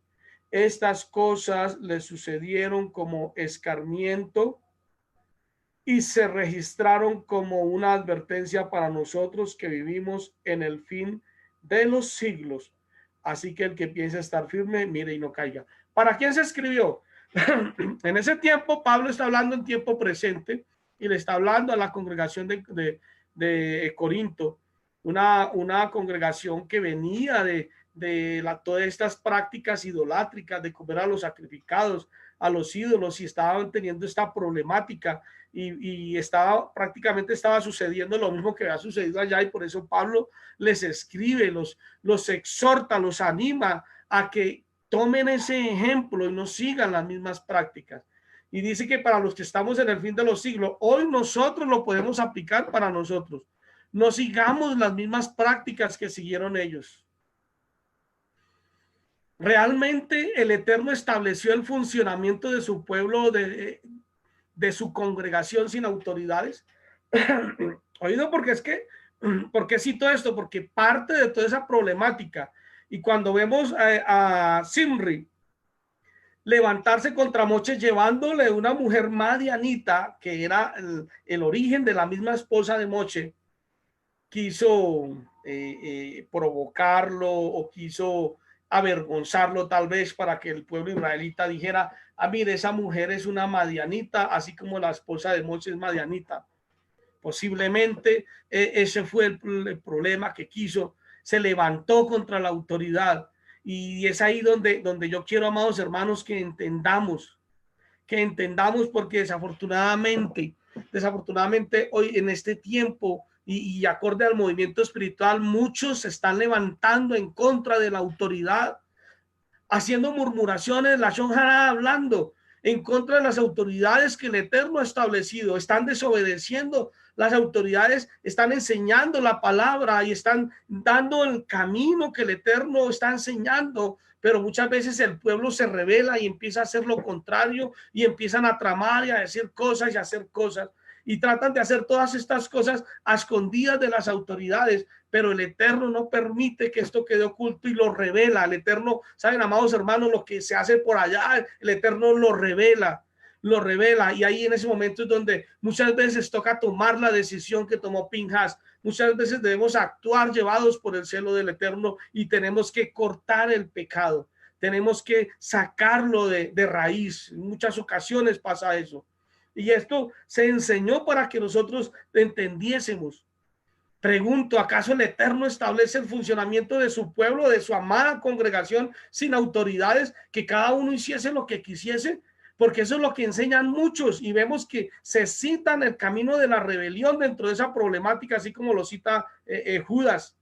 Dice que se rebelan contra toda autoridad y salen a enseñar y a dar enseñanzas y a decir que el Eterno no dejó autoridades, que eso era la enseñanza de los nicolaitas, y salen a decir este tipo de cosas y a confundir y a extraviar al pueblo, y empiezan a llevar al pueblo llevados como nubes, como dice ahí, y empiezan a llevarlos y a conducirlos bajo su propia forma de ver, y terminan lamentablemente contaminándose con lo sacrificado a los ídolos, terminan lamentablemente verdaderamente consumidos por las enseñanzas de Balaán y por las obras de los nicolaitas.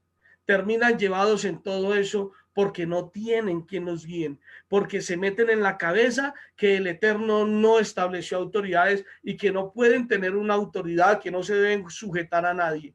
Pero la Escritura no lo estableció así. La Escritura lo estableció de otra forma. El desenlace de esta parashá nos muestra que, por el contrario, el Eterno no quiere que el pueblo ande como ovejas sin pastor, sino que siempre haya quien dirija y guíe a su pueblo, y que el pueblo aprenda a sujetarse a una autoridad. Esto no es una enseñanza pagana.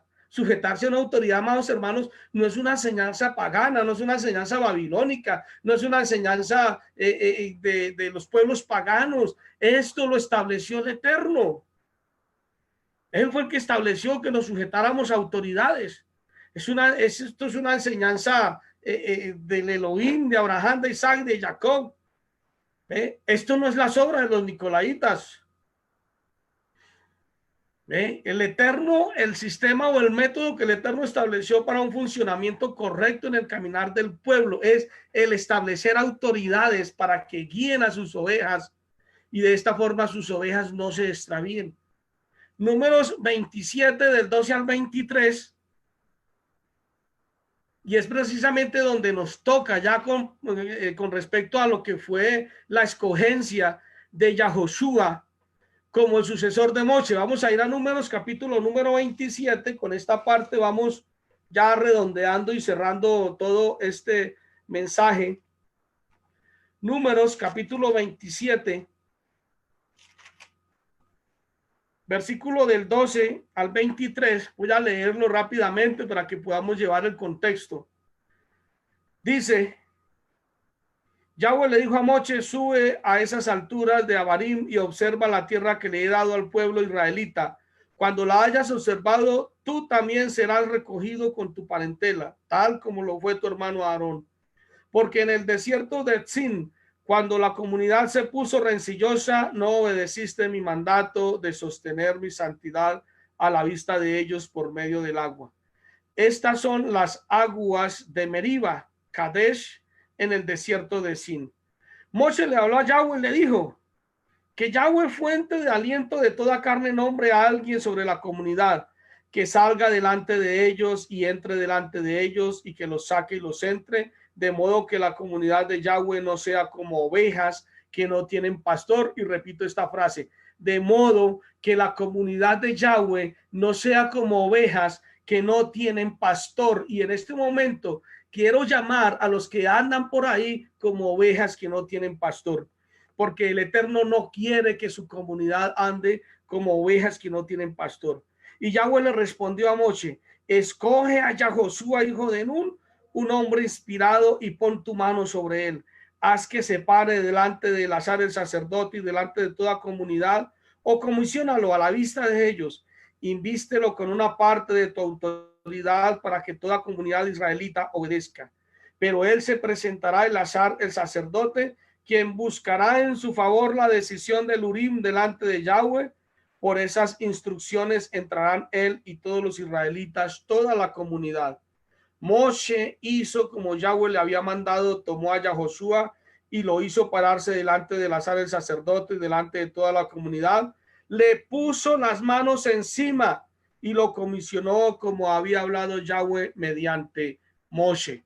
Quise leer todo para que podamos manejar el contexto, pero en ese momento quiero enfocarme en el versículo 15, 16 y 17. Dice: entonces habló Moshe a Yahweh diciendo: Yahweh, Dios, Elohim de los espíritus de toda carne, ponga un varón sobre la asamblea, que salga delante de ellos y que entre delante de ellos, que los saque y los introduzca, para que la congregación de Yud-Hei Vav-Hei no sea como ovejas sin pastor.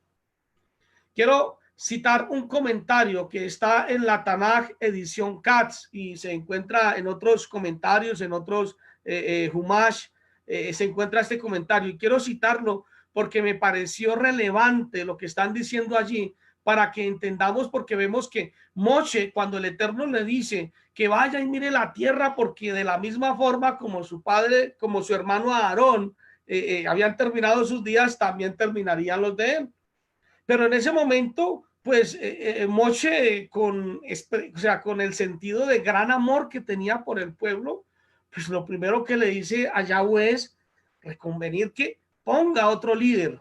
Pero me llamó la atención la forma como se dirigió a él, y es ahí donde también los comentaristas les llamó la atención y por eso citaron esto. Dice así en la Tanaj edición Katz, dice: de los espíritus, porque él se refiere y le dice Yahweh, el Elohim, el Dios de los espíritus de toda carne. La pregunta: ¿y por qué se refirió así en ese momento a Yahweh? Para hacerle la súplica de que ponga un líder que siga dirigiendo al pueblo. Entonces dicen los comentaristas, los sabios, dice de los espíritus, significa que cada hombre piensa diferente del otro. Por eso hace falta un conductor que sepa tratar a cada uno según su naturaleza. Mire, tremendo esto. ¿Por qué le dijo Elohim de los espíritus? Porque cada uno piensa diferente. Y esto es lo más tremendo, cuando empezamos a caer en ese error de creer que Yahweh no ha establecido autoridad. Pues si no hay una autoridad sobre mí que pueda guiarme, pues yo empiezo a irme sobre mis propias ideas, mis propios pensamientos. Voy a terminar desviado. No, es que a mí me guías el espíritu de Elohim, es que es el único que me habla a mí, él ya me habló y me dio la revelación, y esta es la revelación. Olvídate, yo no creo en eso, porque el Eterno no me puede dar a mí una revelación contraria a lo que la Torah dice. A mí el Eterno no me puede dar una revelación de que no vamos a andar como ovejas sin pastor, no podemos tener líderes sobre nosotros, no podemos tener una autoridad sobre nosotros. Eso es lo que el Eterno me ha dicho, que caminemos así. No, la Torah, recordemos que la Torah es la base de toda la escritura. Y si yo voy a basarme en un midrash, en un derus o cualquier comentario, yo tengo que tener en cuenta la Torah para poder saber en qué voy a creer, para poder saber cuál va a ser mi posición como estudiante y practicante de la Torah misma del Eterno. Y de ahí, cuando él cita, dice que el Elohim de los espíritus se refería a que cada persona piensa diferente, tiene un espíritu diferente. Y si las personas no tienen a alguien que los guíe y los dirige, eso va a ser muy complicado, porque cada uno va a creer y va a decir una cosa y va a decir otra y va a decir otra, y cada uno piensa diferente porque no tienen a alguien que los guía. Y por eso fue que Moshe le dice al Eterno que ponga un hombre capacitado para que dirija al pueblo. A eso se refiere cuando dice el Elohim de los espíritus. Este texto refleja el amor que Moshe tenía al pueblo, que se preocupó porque el pueblo no quedara andando como ovejas sin pastor. Vemos que él les está citando ahí, en el versículo 17, que salga delante de ellos y entre delante de ellos, que los saque y los entre, de modo que la comunidad de Yahweh no sea como ovejas que no tienen pastor. Que haya alguien que los guíe, que vaya delante de ellos, que los vaya llevando, que no sea como ovejas que no tienen pastor. ¿Y cómo son las ovejas que no tienen pastor? Bajo el mismo contexto del comentario que hacen aquí, que está muy bien aterrizado en la Torá, las ovejas que no tienen pastor son las que van en sus propios pensamientos y guiados por sus propios pensamientos terminan apartándose del espíritu mismo de la Torá. Entonces, de ahí nosotros podemos ver eso. Entonces, andando como ovejas sin pastor, es decir, a expensas de su propio pensamiento. Por eso la explicación con respecto al Elohim de los espíritus. Cuando el pueblo anda sin pastor, termina extraviándose en su propio pensamiento para ser presa fácil del destructor. Isaías 53, versículos del 5 al 6. Allí dice, todos nosotros nos descarriamos como ovejas. Cada cual se apartó por su camino. Mire qué hace una oveja descarriada, una oveja que anda por ahí solita, y por eso es que Moshe le dice, que no anden como ovejas sin pastor. ¿Por qué? Porque cada cual se apartó por su camino.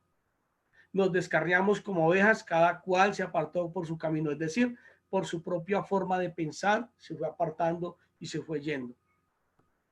Pero Yahweh cargó en él el pecado de todos nosotros. El pueblo de Israel, recordemos que las 10 tribus quedaron en su tiempo como ovejas sin pastor, fueron dispersas, fueron llevadas, a la final se extraviaron, a la final se apartaron, cada una subió su propio pensamiento, y por eso hoy en día nosotros estábamos por aquí en estos lugares con ideas cerradas, apartados totalmente de la ciudadanía, de la Torá, de los pactos, de las promesas, del Mashiach, del verdadero Elohim de Abraham, de Isaac, de Jacob. ¿Y sabe por qué?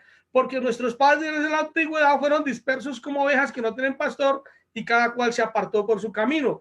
Pero bendito sea Elohim que Yeshua llevó en él nuestros pecados, nuestra transgresión, y hoy en día ha venido a recogernos para que ya no seamos ovejas llevadas sin pastor. Como dice en Jeremías 23 del 1 al 4. Vayan en sus Biblias a Jeremías 23 del 1 al 4. Primero hay una palabra contra los pastores. ¿Cuáles pastores? Pues los que hicieron extraviar al pueblo. Y hoy tengamos cuidado con los que están enseñando y extraviando al pueblo. Con los que están, en lugar de hacer que el pueblo sea recogido, lo están dispersando y lo están llevando al pensamiento de cada uno. Dice, hay de los pastores que extravían y dispersan a las ovejas de mi prado, declara Yahweh. Mire, los pastores que hacen ¿qué? Los dispersan, extravían y dispersan, extravían y dispersan. Hay de esos pastores, declara Yahweh.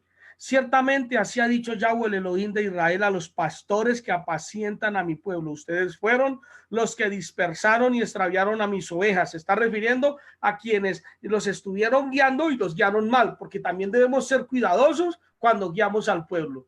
Quienes lo estuvieron guiando y los guiaron mal, y por eso el pueblo terminó disperso. Luego dice, no se ocuparon de ellas, pero yo me voy a ocupar de ustedes por sus malas obras. Declara Yahweh, yo mismo recogeré al remanente de mis ovejas de todas las tierras a donde las desterré. ¿Quién?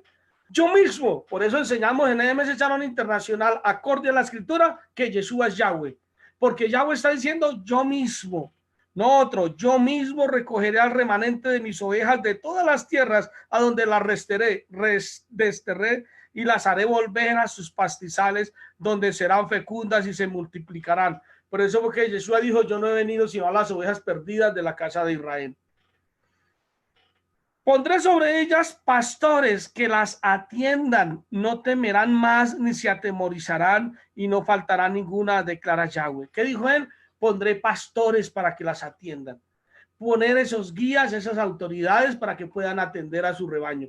¿De qué forma atiende él a su rebaño? A través de las personas y las autoridades que ha instituido. Ese es el orden que vemos establecido desde la Torá. No es una idea de nosotros como hombres, sino es algo que fue establecido en la Torá. El hecho de que tal vez yo en el sistema anterior al que estaba haya podido sufrir maltratos o haya podido tener consecuencias de malas decisiones tomadas por los líderes, no hace que lo que estableció el Eterno sea errado. Lo que tengo que venir es al contrario, a mirar y a corregir lo que antes venía mal.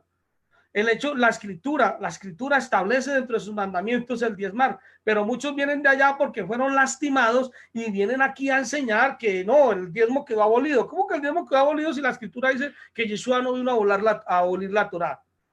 Entonces, pero vienen con el resentimiento, con el dolor y con lo que sufrieron en su sistema anterior donde estuvieron, y quieren venir aquí a implantar más bien un sistema como lo que dice ahí, donde no se sujetan a ninguna autoridad, un sistema donde no hay un pastor, un líder que los esté guiando, que los esté llevando, y más bien los dejan a cada uno que vaya por su propio pensamiento, totalmente contrario a lo que la escritura dice. Entonces, de ahí nosotros tenemos que mirar y analizar todo este tema, porque el Eterno de una u otra forma nos está llamando y nos está hablando a través de todas estas parachá para hacer algo en nuestras vidas. Entonces la importancia de que haya quien guíe y lidere un rebaño, la importancia misma de andar en rebaño, no solo de quien guíe, sino de andar en rebaño. Hermano, yo no puedo andar por ahí solo. El hecho de que ahorita, por causas de la cuarentena, tengamos que hacer los servicios y tengamos que hacerlo por internet, no quiere decir que andamos solos. Seguimos andando como congregación, como quejilá, siendo llevados, instruidos y guiados acorde al espíritu de la palabra, esperando que nuevamente podamos volver a congregarnos y seguir creciendo como rebaño, como pueblo. Yo no puedo andar por ahí solo. Yo tengo que andar en rebaño. La importancia de andar en rebaño. Eso es algo muy importante, y de que haya quien lidere al rebaño. Así lo estableció el Eterno. Así se establecieron cabezas como jefes de millares, jefes de centenas, jefes de cincuentenas y jefes de decenas. De esta forma se podía dirigir al pueblo e impartir la justicia. Cuando Moshe decidió establecer todos estos jefes, él consultó, porque cuando Yitro la aconseja, le dice que sea Yahweh el que te diga. Yo te aconsejo eso, pero consulta a Yahweh. Y es el Eterno quien lo guía para que establezca cabezas de millares, cabezas de centenas, cabezas de cincuentenas, cabezas de decenas. Y esto no era un sistema nicolaita. No, señor, esto no era un sistema nicolaita. Esto fue el sistema, la forma como el Eterno estableció que pudiese funcionar un rebaño. Y los que pastorean ovejas y van a mirar cómo funciona el rebaño, saben que siempre tiene que haber quien dirija ese rebaño. ¿Por qué? Porque dentro del rebaño están las ovejitas, y en medio de esas hay unas ovejitas que son como alocaditas y quieren salirse y se golpean contra los portones, se golpean contra todo, y cuando quieren salir corriendo por allá a un lado a meterse entre el rastojo. Así funcionan las ovejas. Por eso es necesario, quien las guíe, quien las lleve. De esta forma es que el Eterno establece que se pueda dirigir su pueblo e impartir justicia. Aprendemos también el concepto que Yeshua mismo explicó, donde dijo: el discípulo no es mayor que su maestro. Allí en Mateo 10, 24, 25, él dijo: el discípulo no es mayor que su maestro. El principio mismo que aplicó Moshe, ordenado por el Eterno, allá en Números 27, 18, donde dice: y Yahweh le respondió a Moshe: escoge a Yahoshua, hijo de Nun, un hombre inspirado, y pon tu mano sobre él. Mire lo que le dice: pon tu mano sobre él, haz que se pare delante del azar del sacerdote y delante de toda la comunidad, y comisionalo a la vista de ellos. Invístelo con una parte de tu esplendor. Algunas versiones dicen con una parte de tu autoridad, con una parte de tu esplendor. Aquí en la Biblia dice con una parte de tu autoridad. para que toda la comunidad israelita obedezca. Mire lo que le dice a Moshe. Ponga sus manos. En el momento que Moshe está poniendo las manos sobre Yahoshua, está estableciendo un rango de autoridad. Por eso es que Yeshua dijo, el discípulo no es mayor que su maestro. O sea que Yahoshua, quien iba a guiar al pueblo, no iba a ser mayor que Moshe, así fuera el que iba a reemplazarlo en las tareas que él iba a hacer. Y por eso es que Moshe pone sus manos y lo inviste no con toda su autoridad, no con todo su esplendor, sino con una parte de él. ¿Para qué? Para que entendiéramos este principio de respetar a una autoridad. Dice entonces, invístelo con una parte de tu autoridad para que toda la comunidad israelita obedezca. Efesios 4 del 10 al 16 dice, vayan a Efesios 4 del 10 al 16. Dice, el que descendió es el mismo que también ascendió por encima de todo el cielo para llenarlo todo. Unicidad. Y él mismo constituyó a unos enviados, a otros profetas, a otros proclamadores de la buena noticia y a otros pastores y maestros. Él mismo se refiere a ¿quién? A Yeshua. A fin de capacitar a los consagrados para la obra del ministerio, para la edificación del cuerpo del Mashiach, hasta que todos alcancemos la unidad de la Emuná y del conocimiento del Hijo de Elohim, hasta ser un hombre de plena madurez, hasta la medida de la estatura plena del Mashiach. Esto para que ya no seamos niños sacudidos a la deriva y llevados a donde quiera por todo viento de enseñanza, como lo decía allí Judas, llevados como nubes sin agua, que es llevada por el viento, como olas feroces llenas de espuma. Así cita ya Judas, y por eso es que aquí está diciendo para que no seamos como niños sacudidos a la deriva y llevados a donde quiera por todo viento de enseñanza, por estratagema de hombres que para engañar emplean con astucia las artimañas del error. Y recordemos que allá hablábamos del error de Bilam. Las obras de los nicolaitas emplean las artimañas del error para engañar. Dice, sino que siguiendo la verdad con amor crezcamos en todo hacia el que es la cabeza, el Mashiach, de parte de él, todo el cuerpo bien concertado y entrelazado por la cohesión que aportan las coyunturas, recibe su crecimiento de acuerdo con la actividad proporcionada a cada uno de los miembros para ir edificándonos en amor. ¿Cómo es que funciona esto? ¿Cómo es que funciona esto? Ah, no, yo soy un miembro del cuerpo de Cristo, pero yo estoy solito por allí porque yo como soy un dedito, yo no soy mano, entonces yo pienso y hago diferente, pero estoy por allí solito.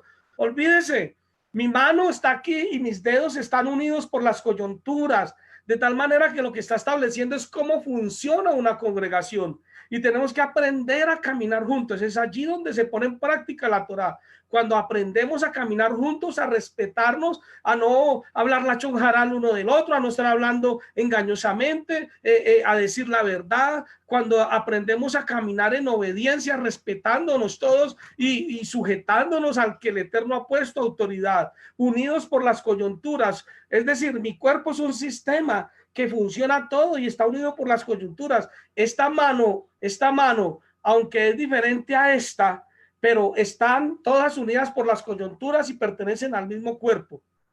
Esta mano no está por allá cortada solita y entonces la mano solita haciendo cosas y la otra mano por allá y un pie, yo estoy aquí parado en mi estudio y otro pie por allá en la sala. No, está todo, mi cuerpo está aquí conmigo en este momento porque todo está unido por las coyunturas. Eso es lo que establece el Eterno con respecto a lo que es un rebaño de ovejas, que todas caminan, aprenden a caminar juntas y aprenden a respetarse. Y eso es parte del llamado como congregación, como quejilá, que aprendamos a caminar juntos. Porque yo solo nunca voy a aprender a caminar juntos y hay una cantidad de mandamientos que no voy a poder practicar. ¿Por qué? Porque no soy capaz de caminar en comunidad. El que no es capaz de caminar en comunidad, le va a quedar difícil obedecer los mandamientos sociales. Le va a quedar difícil porque los mandamientos sociales se hicieron para que el pueblo habitara en comunidad y fue el Eterno quien estableció que el pueblo habitara en congregación, en comunidad. Y por eso puso mandamientos para que nosotros podamos practicarlos. Por eso es que la Escritura dice, sopórtense los unos a los otros en amor, perdonándoos, así como Yeshua nos perdonó. ¿Qué quiere decir? Están juntos y son el mismo cuerpo, sopórtese. Esta mano tiene que soportar a esta. Pero si pensamos bien, esta mano le ayuda a esta y cuando las dos hacen fuerza, lo hacen de una mejor manera. Y esto es lo que el Eterno quiere para la congregación, para la quejilá, que todos caminemos de esa forma y que no seamos llevados por ahí por el que sale con una idea loca, con la otra idea loca y terminemos apartados, nos terminemos por ahí comiendo de los sacrificados a los ídolos o en perversiones, en una cantidad de cosas o en rebeldía contra las autoridades que el Eterno ha establecido. Por eso debemos aprender porque todo esto es para nosotros. En Hebreos 13, del 17 al 20, Hebreos 13, del 17 al 20, dice, obedezcan a sus dirigentes y sujétense a ellos, porque ellos velan por ustedes como quienes dan de dar cuentas. Aquí en otras versiones dice, obedezcan a sus pastores. Dirigentes o pastores, estamos hablando de autoridad, porque dice aquí que se sujeten a ellos. Y eso es lo que dicen, escudados en que la doctrina de los nicolaitas era la doctrina donde se establecen rangos de autoridad, porque lo que no quieren es sujetarse a una autoridad.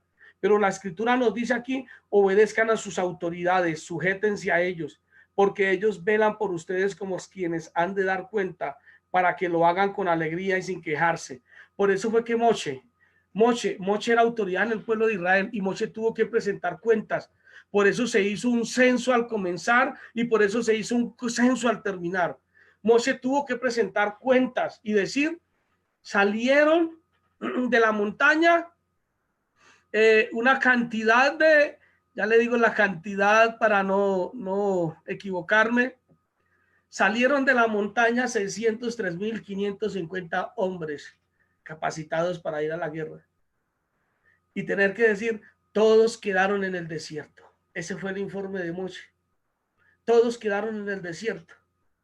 Amados hermanos, amadas congregaciones, quejilá, pastores, ministros, líderes, que no tengamos que nosotros darle un parte al Eterno de esto. Padre, tú me entregaste 10 personas y de esas 10 no quedó ninguna. Sería triste que haya que presentar ese balance y a veces pasa. Padre, me entregaste tantos, no quedó ninguno de esos, pero hoy te presento tantos, porque Moshe le presentó al Eterno 601.730, fue el balance. Estos 601.730 están listos para ingresar a la tierra prometida. Los que arrancaron no terminaron. Amados hermanos, que no seamos esa comunidad que quedó en el desierto, que seamos esa comunidad más bien que entra a la tierra prometida.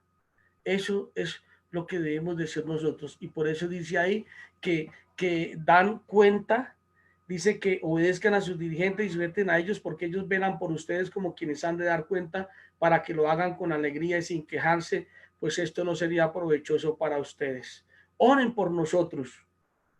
Es un llamado a todos los hermanos, a todos los que están conectados. Oren por los pastores, oren por los líderes, oren por los dirigentes, para que el Eterno siempre ponga espíritu de humildad en nosotros y nosotros podamos entender el principio de autoridad que el Eterno nos da como siervos, no como quienes se enseñorean, sino como siervos, como quienes sirven a su congregación. Un pastor de ovejas sirve a las ovejas, para que el Eterno siempre haga que conservemos nosotros ese espíritu. Oren por nosotros, como dice ahí, pues confiamos en que tenemos buena conciencia y deseamos conducirnos bien en todo. Ese es el propósito de nosotros.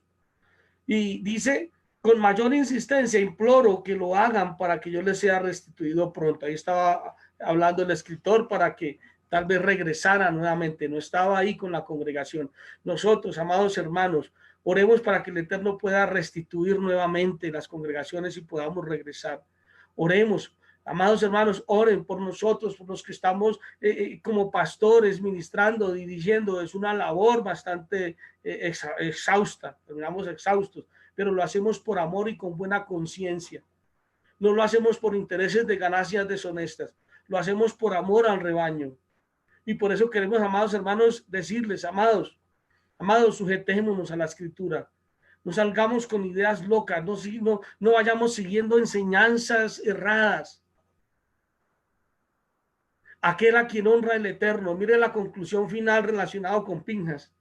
Aquel a quien honra el Eterno, sujetándose a quien el Eterno ha puesto por autoridad, es puesto en lugares de honra por el Eterno mismo. Así como Pinjas honró al Eterno, aborreciendo la fornicación idolátrica y el irrespeto a su autoridad, fue Yahweh mismo, fue el Eterno mismo, quien le dio el honor y la honra de un pacto de Shalom por medio del sacerdocio perpetuo. Bendito sea el Eterno, amado hermanos, que nosotros no haya ese espíritu de Balaán, ese espíritu de error, ese espíritu o esas obras de los nicolaitas que enseñaron a comer de lo sacrificado a los ídolos, que nosotros no esté el espíritu de insurrección, de coraje, que nosotros no haya esa rebeldía en contra de las autoridades, sino que con humildad aprendamos a sujetarnos a quien el Eterno ha puesto por autoridad. Yo quiero, amados hermanos, invitarles en este momento allí a que en su lugar pueda cerrar sus ojos y en este momento meditar cómo ha sido su caminar, teniendo en cuenta todo esto. Mire que Pinjas, la parachá Pinjas, miremos cómo se pone fin y se finaliza con un pacto de Shalom, de sacerdocio perpetuo. Y saben, el Eterno ha querido hacer con nosotros también un pacto de Shalom. El Eterno ha querido con nosotros hacer un pacto de Shalom. Mire cómo está escrito aquí en Efesios.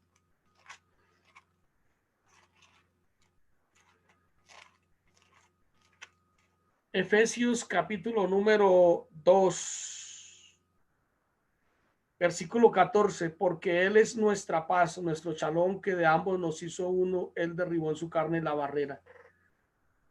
Y luego dice en el versículo 16, también reconcilió con Elohim a ambos en un solo cuerpo por medio del madero, dando muerte en a la enemistad.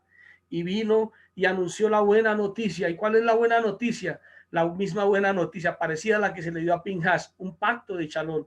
Dice, y anunció la buena noticia, Shalom para ustedes que están lejos y Shalom para los que estaban cerca, ya que por medio de él ambos tenemos acceso al Padre en un solo espíritu. Por tanto, ustedes ya no son extranjeros ni forasteros, sino conciudadanos de los consagrados y miembros de la familia de Yod-Hei Baf-Hei. Allá en el madero, Yeshua quiso hacer con nosotros también ese pacto de Shalom. Y por eso es que Pedro dice, y se refiere a nosotros, y dice que somos un real sacerdocio, un sacerdocio verdadero. Ese sacerdocio del que se había prometido al pueblo de Israel allá en Éxodo 19, antes de que fueran a hacer pacto en la montaña. Por eso, amados hermanos, no nos dejemos enredar. No nos dejemos llevar por cosas, por enseñanzas y empecemos a levantarnos contra las autoridades y luego terminemos comiendo lo sacrificado a los ídolos, haciendo una cantidad de cosas, porque al final no tenemos quien nos guíe, no tenemos quien nos enseñe, porque no nos hemos podido sujetar a una autoridad, sino que aprendamos a que a través de la escritura que podemos caminar como un cuerpo unido, como una congregación que camina bien unida, como dice allí, unidas por sus coyunturas, bien establecida. Yo les pido, amados hermanos, allí que cierren sus ojos y vamos a orar y vamos a poner en manos del Eterno en nuestras vidas. Como dije al comienzo, si algo de esta palabra le ha llegado al corazón, no pienses que fue el pastor que me la echó a mí. Pienses el Eterno que me está hablando y me está llamando a corregir mi vida, a corregir mi andar, a corregir mi caminar. Eso es lo que debemos de pensar. Y no pensar que es que me la están echando. Pensar con humildad y poder hacer techudá, poder hacer tikkun. Si has ofendido, si te has levantado contra alguna autoridad, si has cometido algo como esto, no esperes a que se levante alguien con el celo de Pinjas y te corte. Más bien reconoce y ve, acércate a esa autoridad y pídele perdón y reconcíliate con él y sigue sujeto, porque él dará cuenta por ti ante el Eterno.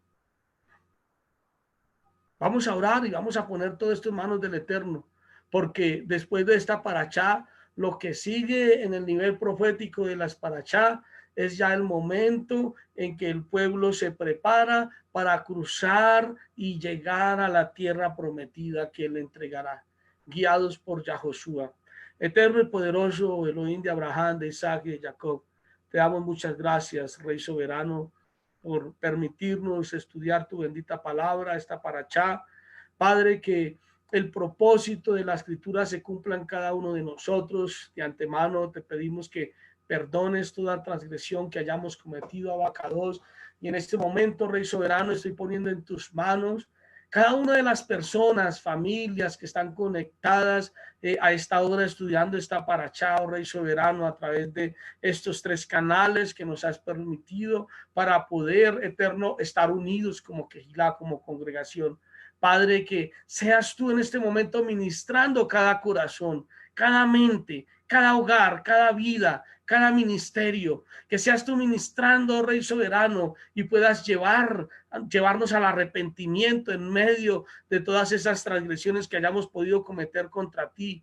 Y ayúdanos, Padre, porque queremos actuar conforme al propósito de tu voluntad. Rey Soberano, pone en nosotros la capacidad de acercarnos a esa autoridad. Si hemos actuado de manera desleal, si hemos actuado en forma irrespetuosa, que podamos acercarnos y pedir perdón y de esta forma poder seguir caminando en rebaño y no apartados del rebaño eterno. Padre, te pido que seas tú quien cumplas ese propósito y hagas, Eterno, a través de esta palabra en la vida de cada persona, como está escrito, la Torá de Yahweh transforma la vida. Que seas tú, a través de tu bendita Torá, quien seas transformando cada vida, Eterno. Gracias te damos, Padre, en el nombre de nuestro Adón, Yeshua HaMashiach. Amén y amén.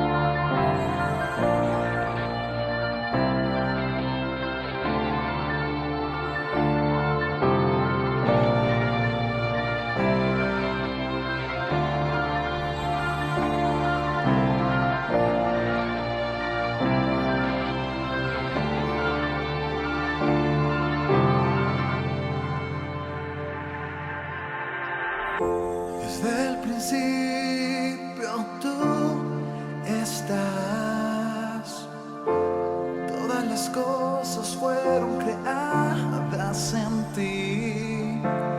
Eres quien llena todo, nada existiría sin ti.